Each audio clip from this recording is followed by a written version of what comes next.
नमस्कार, स्वागत है आप सभी का एसीएन न्यूज पर। मैं हूं शाहीन खान। नजर डालते हैं खबरों पर। बेमेतरा जिले में बोरसी के बारूद फैक्ट्री में आग लग गई। आगजनी से बड़ा धमाका हुआ और 8-10 लोग मारे गए।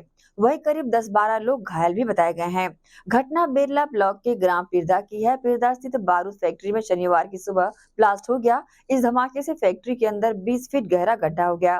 ब्लास्ट में करीब 8-10 लोग मारे गए और 10-12 लोग घायल भी हो गए हैं। ब्लास्ट में मारे गए लोगों के शव मलबे में दब गए हैं। धमाके का असर फैक्ट्री के कई किलोमीटर तक महसूस रहा। बारूद फैक्ट्री ब्लास्ट की घटना पर डिप्टी सीएम विजय शर्मा ने कहा कि पुलिस अधीक्षक से बात कर घटना की जानकारी ली है। पुलिस और प्रशासन की टीम घटना स्थल पर ही मौजूद है। डिप्टी सीएम शर्मा ने ईश्वर से प्रार्थना की है कि कम से कम जनहानि हो। वहीं बारूद फैक्ट्री में विस्फोट की घटना पर बेमेतरा एसपी रामकृष्ण साहू ने कहा कि जानकारी मिलते ही पुलिस मौके पर पहुंच गई थी। स्थिति नियंत्रण में है। 5-6 घायलों को अस्पताल भेजा गया है। घटना की जांच की जाएगी। वाली कंपनी है जिसमें विस्फोट हुआ है। बिरला थाना के अंतर्गत पिरदा और एक गांव है। तो अभी कुछ स्थिति स्पष्ट नहीं है और जांच चल रही है।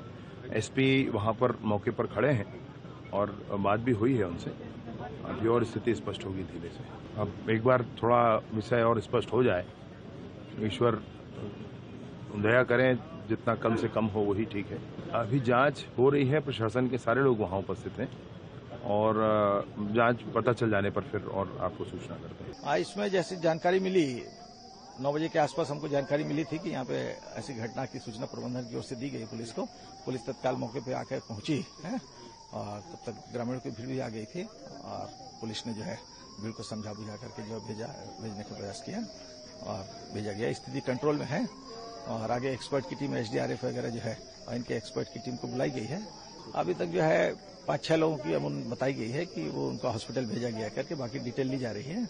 और जो स्पॉट है वो चूंकि वहां पे विस्फोट हुआ है तो उसके संबंध में जो है अंदर जब टीम जो है आ जाएगी तब स्पष्ट बता पाएगी। लगातार आ गई है, एसडीआरएफ की टीम भी आ गई है और लगातार स्पेशलिस्ट अपने स्तर पे काम कर रहे हैं। क्योंकि विस्फोटक की फैक्ट्री है, निर्माण दौरान किसी तरीके का बाकी जांच का विषय है कैसे आएगा। इसीलिए तो बोल रहे हैं कि चूंकि विस्फोटक की फैक्ट्री है और निसंदेह खतरनाक की स्थिति है, तो इसीलिए लोगों से अपील की जा रही है कि लोग जो है दूर रहें।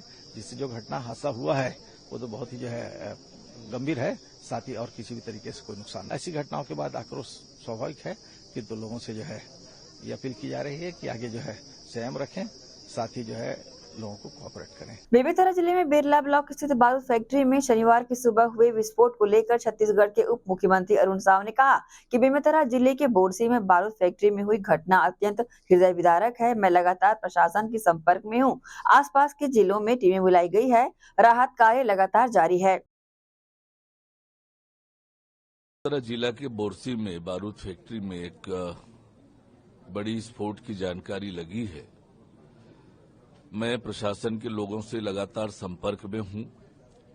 प्रशासन की पूरी टीम, कलेक्टर, एसपी सहित सब घटना स्थल पर मौजूद हैं और ये सही है कि एक बड़ा विस्फोट है और अभी भी और विस्फोट होने की आशंका है। दमकल की गाड़ियां वहां पर आसपास के जिलों से भी बुलाई गई है। अन्य राहत पहुंचाने वाली टीम घटना स्थल पर पहुंच गई है और तेज गति से राहत और बचाव का कार्य प्रारंभ कर दिया है और घायलों को समुचित इलाज के लिए रायपुर भेजा जा रहा है। प्रशासन की पूरी टीम वहां पर राहत और बचाव के लिए लगी हुई है और हमारी प्राथमिकता है कि लोगों को जितनी जल्दी राहत हो सके वो पहुंचाई जाए। देखिए, वहां पर एक तो विस्फोट होने से मलबे का ढेर लगा हुआ है। अधिकृत रूप से अभी कुछ कह पाना संभव नहीं है, पर जो भी घायल मिल रहे हैं उन्हें रायपुर हॉस्पिटल रेफर किया जा रहा है। कुछ लोगों को मेकाहारा भेजा गया है, कुछ को एम्स में भी भेजने की बात हुई है। तो अभी घायलों के समुचित इलाज की चिंता सब प्रशासन की ओर से हो रही है। हाँ जी, जानकारी इसी तरह की आई है कि कुछ लोगों को मेकाहारा में एडमिट किया गया है। कुछ घायलों की स्थिति बहुत ही ज्यादा खराब है, पर समुचित इलाज की व्यवस्था हो रही है। प्रशासन की पूरी टीम राहत और बचाव काम में जुट गई है। बेमेतरा जिला के बोरसी में बारूद फैक्ट्री में एक बड़ी विस्फोट की जानकारी लगी है। मैं प्रशासन के लोगों से लगातार संपर्क में हूं। प्रशासन की पूरी टीम कलेक्टर, एसपी सहित सब घटनास्थल पर मौजूद है और ये सही है कि एक बड़ा विस्फोट है और अभी भी और विस्फोट होने की आशंका है। दमकल की गाड़ियां वहां पर आसपास के जिलों से भी बुलाई गई है। अन्य राहत पहुंचाने वाली टीम घटनास्थल पर पहुंच गई है और तेज गति से राहत और बचाव का कार्य प्रारंभ कर दिया है और घायलों को समुचित इलाज के लिए रायपुर भेजा जा रहा है। प्रशासन की पूरी टीम वहां पर राहत और बचाव के लिए लगी हुई है और हमारी प्राथमिकता है कि लोगों को जितनी जल्दी राहत हो सके वो पहुंचाई जाए। देखिए, वहां पर एक तो विस्फोट होने से मलबे का ढेर लगा हुआ है, विस्तृत रूप से कह पाना संभव नहीं है और जो भी घायल मिल रहे हैं उन्हें रायपुर हॉस्पिटल रेफर किया जा रहा है। कुछ लोगों को मेकाहारा भेजा गया है, कुछ को एम्स में भी भेजने की बात हुई है। कुछ घायलों की स्थिति बहुत ही ज्यादा खराब है और समुचित इलाज की व्यवस्था हो रही है। प्रशासन की पूरी टीम राहत और बचाव काम में जुट गई। बेमेतरा जिले के बेरला ब्लॉक स्थित बारूद कंपनी में हुए विस्फोट पर doctor Bhimrao Ambedkar memorial hospital के assistant professor doctor Shivam Patel ने कहा कि कुल 7 मरीज लाए गए थे, जिसमें से 1 को मृत लाया गया था। बाकी 6 मरीजों का इलाज चल रहा है। 6 मरीजों की स्थिति स्थिर है और वे खतरे से बाहर हैं। एक्सरे के बाद ही फ्रैक्चर की पुष्टि हो सकेगी।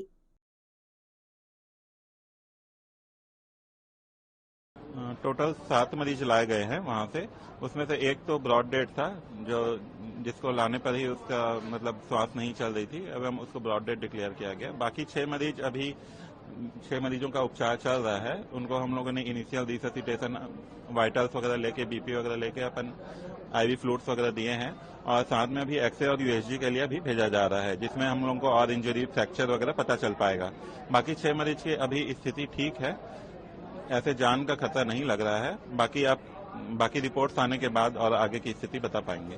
फ्रैक्चर्स तो लग रहे हैं, वो एक्सरे के बाद ही कंफर्म हो पाएगा और बाकी ऐसे जान का खतरा किसी को नहीं है अभी बाकी 6 मरीजों को। अभी तो मेरे पास और जानकारी नहीं आई है ऐसा कुछ और मरीज आ रहे हैं करके। अभी टोटल 7 ही आए हैं। पूर्व मुख्यमंत्री भूपेश बघेल ने कहा कि झीरम हमले के 11 साल पूरे होने को हैं, लेकिन पीड़ितों को न्याय अब तक नहीं मिला है। भाजपा सरकार ने हमेशा झीरम की जांच को रोकने का प्रयास किया है। हमने कई बार एनआईए से झीरम की जांच के लिए फाइल सौंपने कहा था।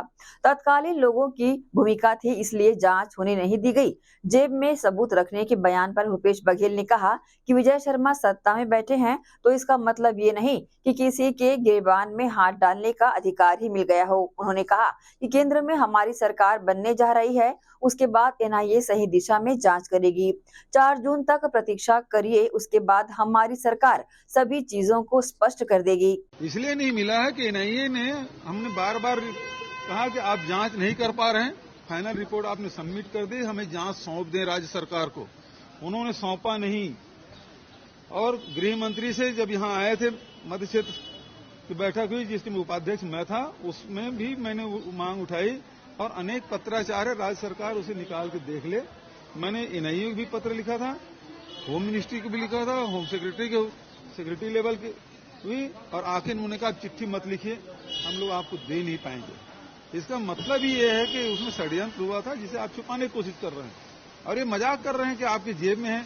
मतलब विजय शर्मा की हिम्मत है कि मेरी जेब से निकाल ले, निकालने की बात कर रहा है। आप सत्ता में बैठे हैं, इसका मतलब ये नहीं कि किसी गिरेबान में आपको हाथ डालने का अधिकार मिल गया। आपको किसने अधिकार दे दिया? उसे जेब से निकालना पड़ेगा। और एनआईए की जांच क्यों नहीं की? अब हम सरकार में आ रहे हैं, एनआईए सही दिशा में जांच करेगी। केंद्र में हम सरकार में आते हैं तो एनआईए जांच करेगी। एनआईए पंगु बना के रखा है, ईडीआईटी को पंगु बना के रखा है, अपने हिसाब से काम कर रहे हैं। ये स्थिति सरकार की। यहाँ वक्त है एक छोटे से ब्रेक का, जल्द हाजिर होते हैं। आप सब बने रहिए एसीएन न्यूज के साथ।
भारत के बुजुर्गों की शान, पंचरत्न पहचान। देश की संस्कृति को बचाना है तो पंचरत्न को ही अपनाना है।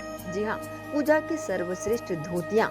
अधिकृत थोक विक्रेता बरमेचा टेक्सटाइल, दिगंबर जैन मंदिर रोड, गांधी चौक, दुर्ग। बता दे रेडीमेड धोतियाँ, धोती दुपट्टा सेट, मर्सराइज्ड धोतियाँ, पॉली कॉटन धोतियाँ, प्योर कॉटन, सफेद एवं रंगीन सभी रंगों में आकर्षक धोतियाँ उपलब्ध। पूजा सिद्ध करने हेतु पंचरत्न धोतियाँ ही उपयोग करें। पंचरत्न धोतियाँ। हमारा पता अधिकृत थोक विक्रेता Barmecha textile, Digambar Jain Mandir road, Gandhi Chowk, Durg, Chhattisgarh. Mobile number 9039879080।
Only she. जी हाँ, खास महिलाओं की पसंद का ख्याल रखते हुए ओनली शी के तहत विशाल रेंज उपलब्ध है।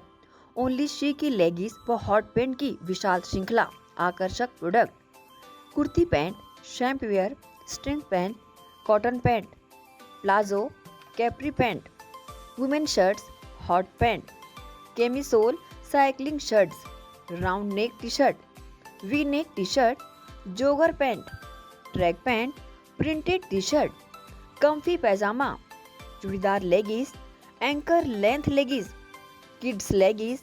ओनली शी के प्रोडक्ट के तहत अधिकृत विक्रेता ओनली शी। जी हाँ, अधिकृत थोक विक्रेता Barmecha textile, Digambar Jain Mandir road, Gandhi Chowk, Durg, Chhattisgarh.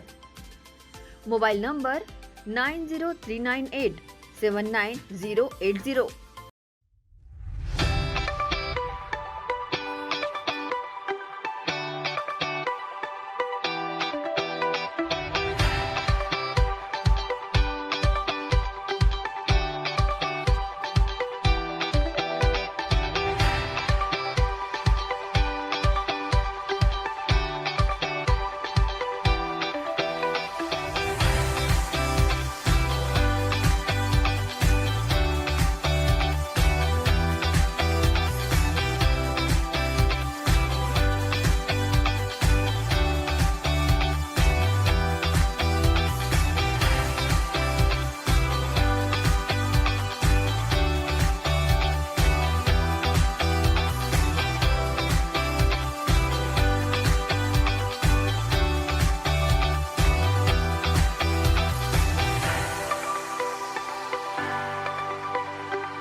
Education hub Bhilai में संचालित उदय इंग्लिश मीडियम स्कूल बच्चों के सर्वांगीण विकास के लिए सदैव आगे। प्ले ग्रुप से कक्षा 8वीं तक विद्यार्थियों को प्रशिक्षण। Uday English medium school admission open. उपलब्ध सुविधाएं स्मार्ट क्लास, कंप्यूटर क्लास, बस सुविधा उपलब्ध, साथ ही सीसीटीवी कैमरे द्वारा विद्यार्थियों पर सतत निगरानी। अनुभवी शिक्षकों द्वारा विद्यार्थियों को स्पेशल इंग्लिश ट्रेनिंग। उदय इंग्लिश मीडियम स्कूल में बच्चों को स्कूली शिक्षा के साथ भौतिक शिक्षा व शारीरिक शिक्षा, साथ ही नैतिक शिक्षा का ज्ञान। उदय इंग्लिश मीडियम स्कूल सभी कक्षाओं के लिए निःशुल्क एडमिशन। संस्कृति से जोड़ने बच्चों के लिए special program. Uday English medium school admission open. हमारा पता भक्त माता कर्मा चौक, छावनी, भिलाई, जिला Durg, Chhattisgarh. Mobile number 9589309949, 9893399132।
Sonalika rotavator का बादशाह जो मिट्टी में सोना उगाता है।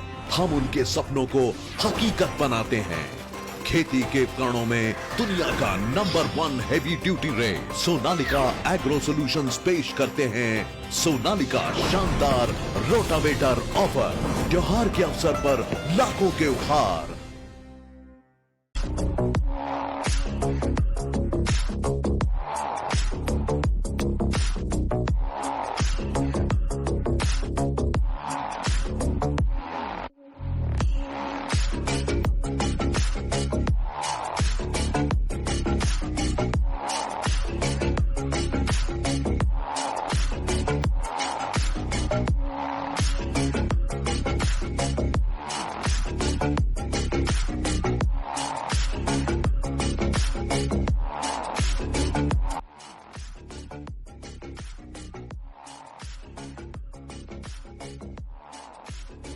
ब्रेक के बाद आपका स्वागत है। बीजापुर जिले में बीते दिनों 10 मई को पीडिया के जंगलों में हुई पुलिस नक्सली मुठभेड़ को लेकर कांग्रेस बीजेपी सरकार पर हमलावर होती आ रही है। इस मुठभेड़ को ग्रामीणों ने भी फर्जी बताते हुए जवानों पर निर्दोष ग्रामीणों को गोली मारने का आरोप लगाया था।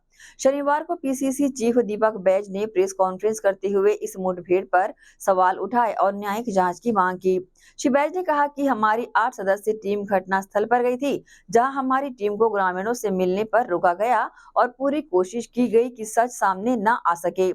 वहीं तेंदुपत्ता तोड़ने गए ग्रामीणों पर जवानों ने अंधाधुंध फायरिंग की। पूछताछ से साबित होता है कि सिर्फ 2 लोगों को छोड़कर बाकी मृतक सामान्य जीवन यापन करते थे, जिन्हें पुलिस वालों ने नक्सली बताकर मार गिराया। मैं सबसे पहले बेमेतरा जिले के बोरसी के बारूद फैक्ट्री में हुए हादसे के मृतकों और घायलों के प्रति संवेदना व्यक्त करता हूं। साथ ही इस मामले की जांच होनी चाहिए कि किसकी लापरवाही से यह दुर्घटना हुई। सरकार के द्वारा सुरक्षा के मानकों की जांच कब हुई थी, ये सार्वजनिक किया जाना चाहिए और पूरे मृतक और घायलों को संवेदना प्रकट करते हुए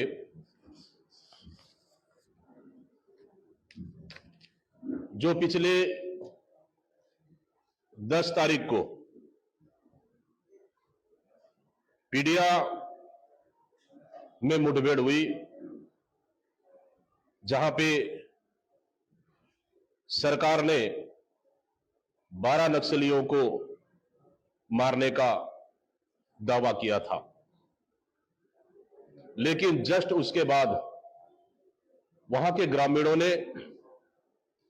स्थानीय ग्रामीणों ने इस मुठभेड़ को उन्होंने फर्जी बताया और उन्होंने कहा कि ये घटना में निर्दोष आदिवासियों को जो जंगल में तेंदुपत्ता तोड़ने गए थे, उनको नक्सली बताकर मारा गया। ये वहां के ग्रामीणों ने बताए। तो उसके आधार पर प्रदेश कांग्रेस कमेटी ने इस घटना की जानकारी लेने के लिए, हकीकत की जानने के लिए माननीय संतराम नेताम जी के नेतृत्व में 8 सदस्यीय जांच दल का गठन किया और हमारी जांच दल उक्त घटना स्थल पर गई। 16 तारीख को जब हमारी जांच दल उक्त घटना स्थल पर पहुंचने के लिए, शासन ने उन्हें कई बार रोकने का प्रयास किया ताकि वो घटना स्थल तक ना पहुंच सके, ग्रामीणों तक ना पहुंच सके और हकीकत सामने न आ सके। इसके लिए सरकार ने हमारे जांच दलों को कई बार कई जगहों पर रोकने का प्रयास किया। पीडिया मुठभेड़ में ग्रामीणों का दावा कि सभी मारे गए लोग नक्सली नहीं थे। कांग्रेस जांच दल ने भी गांव वालों से वस्तुस्थिति पूछा। मुठभेड़ की हाई कोर्ट की सिटिंग जज से निगरानी में जांच हो और साथ ही आदिवासियों के जान माल की कीमत पर कोई भी कार्रवाई या समझौता कांग्रेस को मंजूर नहीं है। बीजापुर के पीडिया में विगत दिनों सुरक्षा बलों एवं नक्सलियों के बीच मुठभेड़ की खबर सामने आई थी। 10 मई 2023 को हुए इस मुठभेड़ में 12 लोगों की मौत हुई थी तथा इस घटना में 6 लोग घायल हुए थे, जिसके संबंध में पुलिस का दावा था कि मारे गए सभी लोग नक्सली थे। लेकिन घटना के बाद पीडिया और इतवार के ग्रामीणों का कहना है कि घटना में मारे गए सभी लोग नक्सली नहीं थे। ग्रामीणों के इस दावे के बाद प्रदेश कांग्रेस ने घटना की वस्तुस्थिति जानने एवं जांच दल का गठन किया था, जो मौके पर गई तथा ग्रामीणों से बातचीत कर घटना के संबंध में जानकारी एकत्र किया। दिनांक 16/5/2024 दिन गुरुवार को जांच दल प्रातः 10 बजे बीजापुर से पीडिया के लिए संयोजक संतराम नेताम के नेतृत्व में हमारे विधायक इंद्र साहब मंडावी जी, विक्रम मंडावी जी, जनकलाल ध्रुव जी, सावित्री मंडावी जी, रजनू नेताम जी, शंकर कुड़ियाम जी, छविंद्र कर्मा जी रवाना हुए। साथ ही पीड़ित परिवार के परिजन श्रीमती सुक्की कुंजाम, कुमारी ललिता, श्रीमती अवलम समली, बुदरूराम बारसे, श्रीमती पोदिया, श्रीमती बोदे से अलग अलग पूछताछ कर बयान दिया गया, जिन्होंने अपने बयान में बताया कि पीड़िया नक्सली मुठभेड़ में पल्लेमपल्ली निवासी बुधू ओयाम, पालनार निवासी कल्लू पुन्नेम,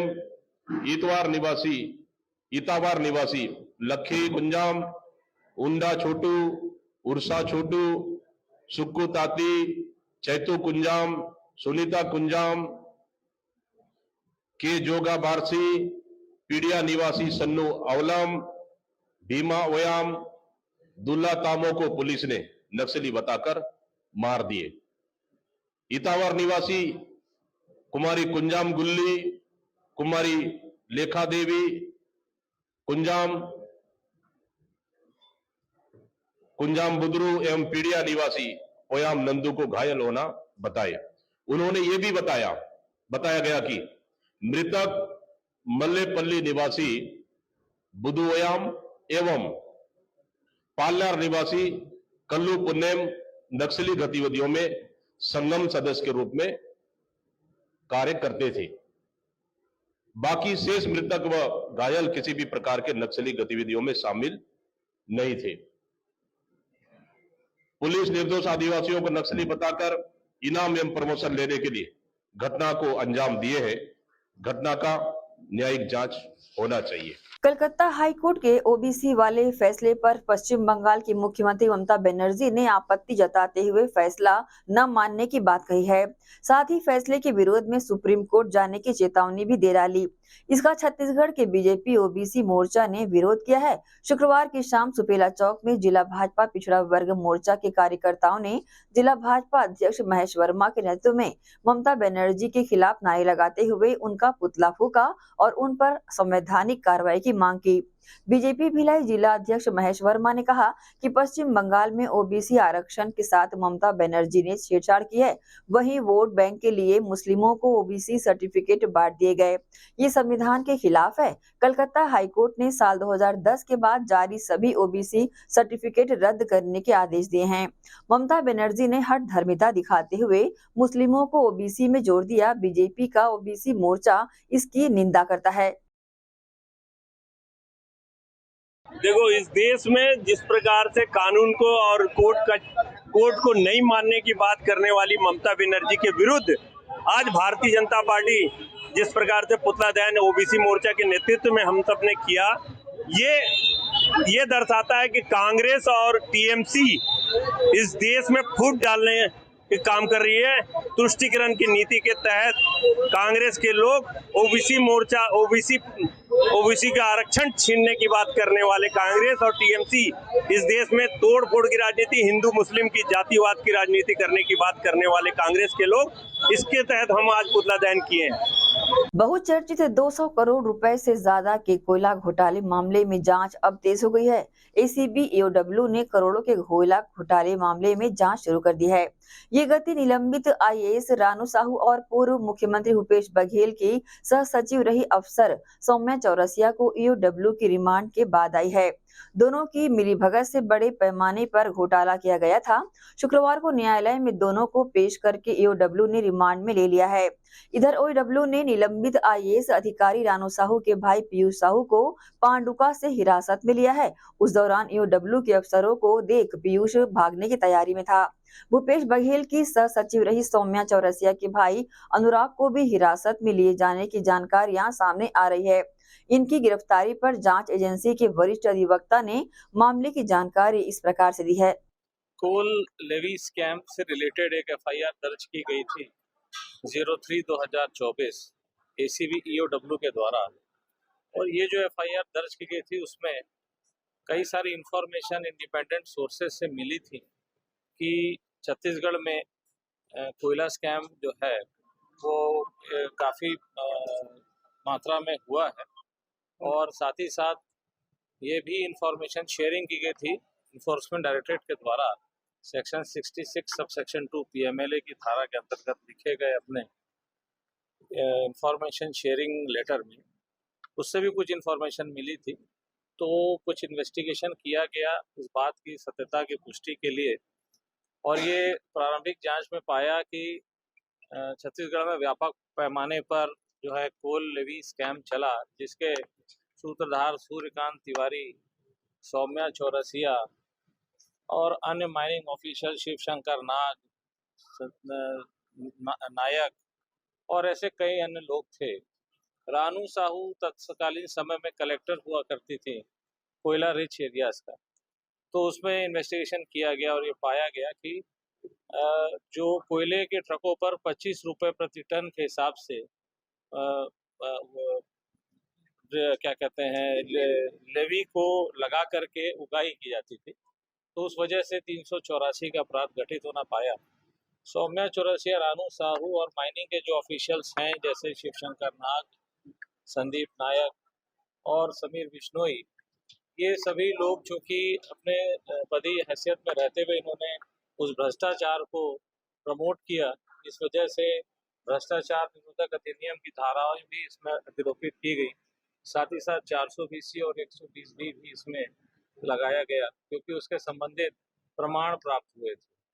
और जब इन्वेस्टिगेशन किया तो ये पाया कि सूर्यकांत तिवारी के द्वारा वो पैसा कलेक्शन किया जाता था और पैसा कलेक्शन करके शीर्ष अधिकारियों को दिया जाता था, जैसे सौम्या चौरसिया जो उस समय तत्कालीन मुख्यमंत्री की वो SD रह चुकी हैं, उन तक जाता था और उन्हीं के संरक्षण में ये सारा खेल जो है वो चल रहा था। इसी संबंध में अन्य और इन्फॉर्मेशन और साक्ष्यों का संकलन करने के लिए ऐसी आवश्यकता महसूस हुई कि दोनों का कस्टडी प्राप्त की जाए और ताकि अपनी जांच को व्यापक रूप से और आगे बढ़ाया जाए और उसमें और स्पष्टता लाया जाए। तो इस वजह से इनको अरेस्ट किया गया और अरेस्ट करने के बाद माननीय न्यायालय के समक्ष प्रस्तुत किया गया, क्योंकि भ्रष्टाचार निरोधक अधिनियम के अंतर्गत जो कोर्ट निर्धारित है यहाँ पर वो फर्स्ट ASJ का है, तो आज कोर्ट उपलब्ध ना होने के कारण वो केस ट्रांसफर होकर 4th ASJ के सामने लगा। यहाँ बहस के दौरान ये सारी बातों का हमने न्यायालय के सामने बताया कि किस प्रकार से छत्तीसगढ़ राज्य में ये कोल लेवी का स्कैम चला है और जिसमें करीब करीब 500 करोड़ के आसपास का स्कैम का जो है वो स्पष्टता दिखाई पड़ रही है। और जो हमारे जो तर्क थे उनसे सहमत हुए माननीय न्यायालय, उनकी तरफ से भी तर्क हुए और उनके द्वारा भी तर्क किए गए कि इनसे पूछताछ जेल में हो चुकी है और आवश्यकता नहीं है। लेकिन हमारा कहना था कि कस्टोडियल रिमांड में लेकर के जो पूछताछ की जाती है वो ज़्यादा बृहद और व्यापक हो सकती है, इसलिए माननीय न्यायालय ने उभय पक्षों के तर्कों को श्रवण करने के पश्चात सौम्या चौरसिया और रानू साहू के जो कस्टोडियल रिमांड के एप्लीकेशन हमारा था, जो कि हमने 5 जून तक मांगा था, उसको आंशिक रूप से स्वीकार करते हुए 4 दिन की उनकी कस्टोडियल रिमांड ACB EOW को ग्रांट की है, जो कि 27/5/2024 तक है। न्याय थाने बिलासपुर के सीपत थाना क्षेत्र में एक तेज रफ्तार कोयले से भरा ट्रेलर अनियंत्रित होकर पलट गया। इस हादसे में मोड़ के पास खड़ी एक बच्ची और 3 पुरुष ट्रेलर की चपेट में आकर गंभीर रूप से घायल हो गए, जिन्हें इलाज के लिए सिम्स और अपोलो हॉस्पिटल में भर्ती कराया गया है। सीपत चंगूरी निवासी शिवशंकर शुक्रवार को अपनी बच्ची कृष्णा कुमारी के पैर का इलाज कराने के लिए सीपत के पास स्थित अस्पताल लेकर जा रहा था। लगरा पुल के आगे पंधी मोड़ के पास पहुंचे ही थे कि इस दौरान कोयले से भरी तेज रफ्तार ट्रेलर यहां खड़े सभी को अपनी चपेट में लेते हुए अनियंत्रित होकर पलट गई। इस घटना में शिवशंकर और उसकी बच्ची कृष्णा कुमारी सहित 2 अन्य पुरुषों को गंभीर चोटें आई हैं। मौके पर मौजूद क्षेत्रवासियों ने इसकी सूचना सीपत पुलिस को दी। पुलिस ने तत्काल जन सहयोग और JCB से कोयले में दबे लोगों को बाहर निकाला।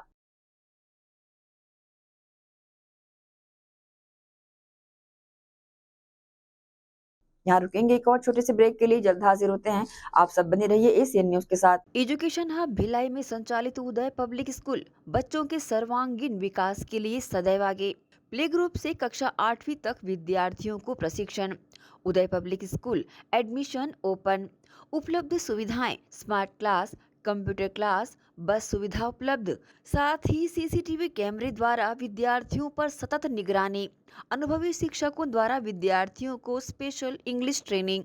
उदय पब्लिक स्कूल में बच्चों को स्कूली शिक्षा के साथ भौतिक शिक्षा व शारीरिक शिक्षा, साथ ही नैतिक शिक्षा का ज्ञान।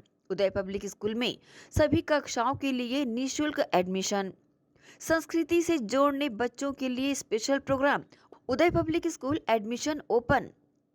हमारा पता उदय पब्लिक स्कूल, उदय कॉलेज नियर एसीसी बोगदा पुल, नंदिनी रोड, जामुल, भिलाई, जिला दुर्ग, छत्तीसगढ़। Mobile number 8349381497। तो जल्दी करें, प्रवेश प्रारंभ है। उदय पब्लिक स्कूल।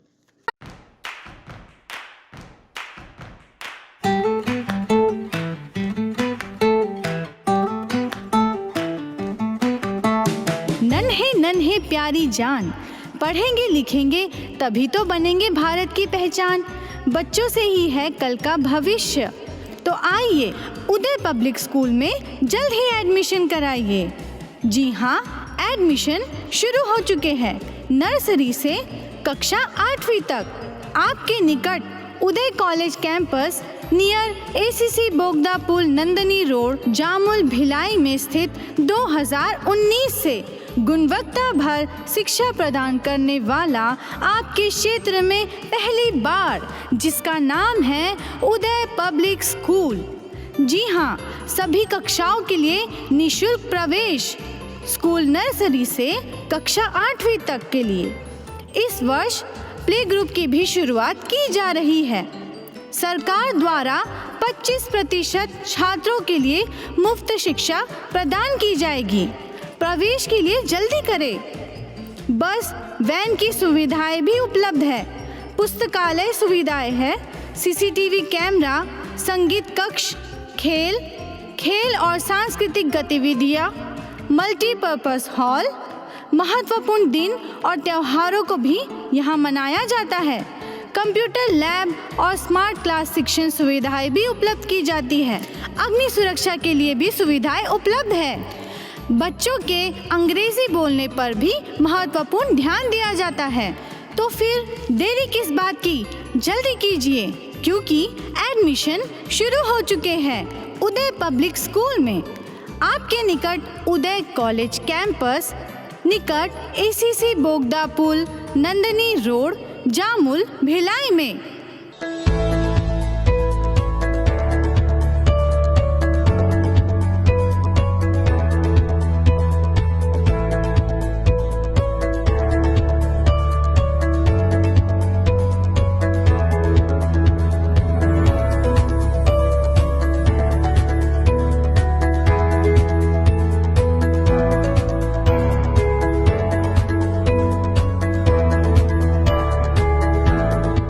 ब्रेक के बाद एक बार फिर से आप सभी का स्वागत है। डबरापारा चौक से लेकर नेहरू नगर चौक तक बने फ्लाईओवर के नीचे की सड़क काफी जर्जर हो चली थी और सुपेला चौक, जो कि सबसे व्यस्तम चौक कहा जाता है, वहां आवागमन करना काफी खतरनाक हो चला था। जिसे देखते हुए शासन ने सुपेला चौक की सड़कों को संधारित करने का कार्य प्रारंभ कर दिया है, जिससे आवागमन करने वालों में खुशी देखी जा रही है। साथ ही सुपेला चौक के ऑटो चालकों ने भी शासन की आभार जताते हुए सड़कों को संधारित कर अच्छी व्यवस्था बनाने के लिए धन्यवाद दिया है। पहले खराब सड़कों की वजह से कोई दुर्घटना का शिकार ना हो, ये सोचा जाता था, परंतु अब सड़कें बहाल हो जाने के बाद सुपेला चौक से गुजरने वाले हर वाहन चालक को आवागमन करने में आनंद की अनुभूति हो रही है। 25 मई शनिवार की शाम दुर्ग शहर के हृदय स्थल स्टेशन रोड में स्थित गार्नेट इन होटल पर अंतर्राष्ट्रीय शायर, कवि, साहित्यकार डॉक्टर रौनक जमाल का 70वां जन्मदिन मनाया जाएगा। इस उपलक्ष्य में उनकी 5 किताबों का विमोचन करने छत्तीसगढ़ ही नहीं बल्कि पूरे भारत देश के साहित्य प्रेमी अपनी उपस्थिति दर्ज कराएंगे। इसे लेकर एक बैठक आयोजित किया गया। बैठक में इस तरह की जानकारी दी गई। जी बहुत बहुत शुक्रिया कि आज मेरा 70वां जन्मदिन है और मुझे लिखते और छपते 51 साल हो गए हैं। आज मेरी 5 पुस्तकों का भी विमोचन होने जा रहा है। एक पूना की अखबार पत्रिका ने मुझ पे अंक निकाला है, उसका भी विमोचन है। और जो अफसानचे की बात चल रही है, हम लोग उप महाद्वीप में अफसाना नुमा के नाम से एक पत्रिका निकालते हैं, उसका भी विमोचन होना है। और इस अफसानचा के प्रोग्राम में, सेमिनार में और विमोचन के जश्न में और जश्न रौनक जमाल में शामिल होने के लिए दिल्ली से सिराज अजीम साहब और आपके खुदा भला करे औरंगाबाद से अफसाना नुमा के एडिटर डॉक्टर शहाब अफसर साहब, उसके मुदीर आला हैदराबाद से महमूद शाही साहब से और आपके नागपुर से रियाज कामिल साहब, डॉक्टर रब्बानी, मुश्ताक बेबाक, ये हजरात सब बाहर से आए हैं, हमारी दावत के लब्बैक का है। और ये महफ़िल सजाने का सेहरा जो है कैलाश बर्मेशा जी को जाता है। वो एक ऐसी शख्सियत दुर्ग शहर में उभर के आई है जो साहित्य और कला को उभारने में बहुत मेहनत कर रही है। और सारा ये जो प्रोग्राम अभी भी है और शाम में भी आप लोग आओगे देखेंगे, ये पूरा इसका जो भी श्रेय है वो जाता है कैलाश बर्मेशा जी को और दिल्ली की ऑल इंडिया दब इत्फाल सोसाइटी के चेयरमैन जनाब मोहम्मद सिराज अजीम साहब को, नवेद रज़ा साहब को, ताहिर निज़ामी साहब को कि उन्होंने ये महफ़िल का इनेकाद किया है, बहुत अच्छे से इसको सजाने की कोशिश की है। मैं चाहूँगा कि आप शाम में आएँ और देखें। यानी ये छत्तीसगढ़ का एक रिकॉर्ड है कि पहली बार किसी साहित्यकार की 5 किताबों का विमोचन एक साथ होने जा रहा है। किसी ने उसके ऊपर छत्तीसगढ़ में अंक निकालने की भी अंक निकाल के इज़्ज़त बख्शी है। और अफसाना नुमा के चौथे शुमारे का इजरा भी दुर्ग की नहीं बल्कि छत्तीसगढ़ की धरती पे हो रहा है। ये भी एक बहुत बड़ी बात है जिसके लिए मैं आए हुए सभी मेहमानों का और सभी आज जो शाम में वहाँ पहुँचने वाले लोग हैं सबका दिल से शुक्रिया अदा करता हूँ और अपने आप को खुश नसीब समझता हूँ कि छत्तीसगढ़ के धान के कटोरे में मुझे ये सब करने का मौका मिला और ये इज्जत और ये सम्मान मुझे छत्तीसगढ़ धान के कटोरे ने दिया। दुर्ग के राजीव भवन में जिला कांग्रेस कमेटी द्वारा झीरम घाटी में हुई नक्सली हमले में शहीद कांग्रेसी नेताओं को सच्ची श्रद्धांजलि देते हुए शहादत दिवस मनाया गया। इस मौके पर बड़ी संख्या में कांग्रेस के वरिष्ठ नेता और कार्यकर्ता शामिल हुए।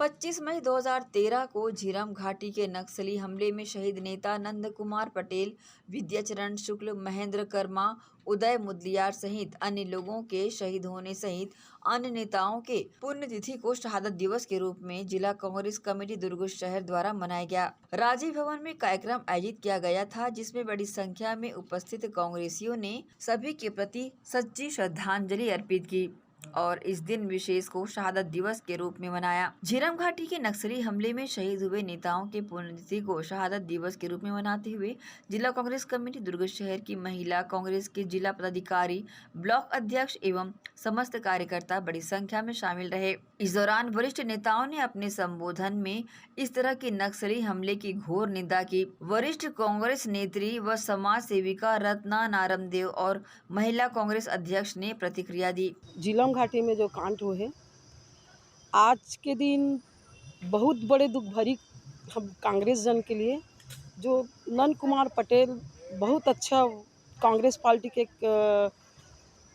बहुत अच्छा वक्ता रही से जो हमार कांग्रेस लाए में और जो वर्तमान में जो मुख्यमंत्री रही से वो ओखर बहुत ज़्यादा एक नाम चलत रही से कि आज एक ये इस समय चुनाव में नंद कुमार पटेल आने वाला है करके। पर ऐसे का हुई से कि आज झीरम घाटी में जब वो मीटिंग अटेंड कर गई से रैली में तो इतना सारा, जबकि वर्तमान भाजपा के सरकार रही से इतना सारा कहाँ से नक्सलबाजी आ गए और यहाँ ये घटना में इतना बड़े अंजाम दे के चले गए। और यहाँ हमारी सरकार जो वर्तमान में जो मुख्यमंत्री रही से डॉक्टर रमन, वो कुछ नहीं कर पाई से आज। और आज वो दिन याद करके आज भी हमारे मन के दिल में इतना बड़े दुख लगते कि वो दिन की याद आते तो हमन उस समय जब ये घटना हुई से तो हमन रात भर जगे हन, सो नहीं पाहन और इतना बड़े घटना कैसे हुए का हुए करके सोच के आज के दिन वो रात में भी ये याद करें हमन कि भाई आज के दिन रात का नंबर रात भर जगेन और ये घटना की याद ऐसे तो आज भी हमारे मन के नींद ऐसे लगी कि इतना बड़े सरकार रही के भाजपा की सरकार रही कि आज भी हमारे जो शहादत दे है जो हमारे कांग्रेस पार्टी के वो भी एक इंसान है और जो मुख्यमंत्री रही वो भी इंसान है। अगर ऐसे कुछ घटना करते तो मुख्यमंत्री ला सोचना चाहिए कि चाहे वो कांग्रेस को हो या भाजपा को कोई भी हो, ऐसे नक्सलवाद मन जब ऐसे करते तो कर लिए बोला कुछ कदम उठाना रही से और न्याय देना रही से, ऐसे न्याय नहीं दे है तो ये कर लिए हमन बहुत दुख हन और न्याय मिलना चाहिए। कांग्रेस भवन में झीरम घाटी हत्याकांड जो हुआ था उसके लिए हम लोग सब यहाँ पर राजीव भवन में एकत्रित हुए। उसमें हम सब ने मिल करके हमारे शहादत लोगों को श्रद्धांजलि अर्पित किए और हम लोगों ने संकल्प लिया है कि इस तरह की जो हत्या होती हैं उनके लिए शासन के माध्यम से इसका निराकरण होना चाहिए और उसको सब लोगों के बीच में लाना चाहिए कि इस तरह का कांड हमारे पूरे छत्तीसगढ़ में नहीं होना चाहिए। और छत्तीसगढ़ का ये बहुत बड़ा हत्याकांड था और इसके लिए हमारे सभी नेताओं ने आज संकल्प लिया है और सभी कांग्रेस में जितने लोग थे सबों ने आकर के अपनी श्रद्धांजलि सुमन अर्पित किया है।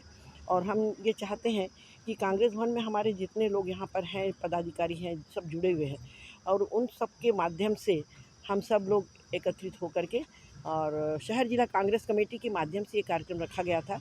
और हम लोग हर 25 मई को उनकी शहादत मनाते हैं, परंतु 365 दिन हम हमारे जितने हमारे नेता जो ख़त्म हुए हैं उनके कार्यशैली को हम लोग याद करते हैं और उनको याद करते हुए हम लोग श्रद्धा सुमन अर्पित करते हैं। एसीएन न्यूज़ के लिए दुर्ग से नसीम फारूकी की रिपोर्ट। दुर्ग के गंजपारा चौक पर पिछले दिनों हुई हत्या में फरार 5 आरोपियों में से 3 आरोपियों को दुर्ग पुलिस ने धर दबोचा है। दुर्ग कोतवाली पुलिस ने हत्या की प्लानिंग और घटना की जानकारी लेने तीनों आरोपियों को घटनास्थल ले जाकर जानकारियां ली। पार्किंग ठेकेदार मंत्री यादव की पिछले दिनों दुर्ग के गंजपारा चौक पर पुरानी रंजिश के चलते धारदार चाकू से वार कर हत्या कर दी गई थी। घटनास्थल से फरार आरोपियों की तलाश में दुर्ग पुलिस सघनता से जुटी हुई थी। इसी मामले में दुर्ग पुलिस को शनिवार को बड़ी सफलता मिली। हत्या के मामले में फरार 5 आरोपियों में से 3 आरोपियों को दुर्ग कोतवाली पुलिस ने धर दबोचा। वहीं अन्य 2 आरोपी की पतासाजी पुलिस द्वारा की जा रही है। दुर्ग कोतवाली पुलिस ने थाना प्रभारी महेश ध्रुव के नेतृत्व में गिरफ्तार तीनों आरोपियों से घटना के प्लानिंग और हत्या का प्रयास करने मौके पर पहुंचे और ले जाकर घटना की जानकारी ली। इस दौरान गिरफ्तार आरोपियों ने अपने द्वारा किए अपराध को कबूला।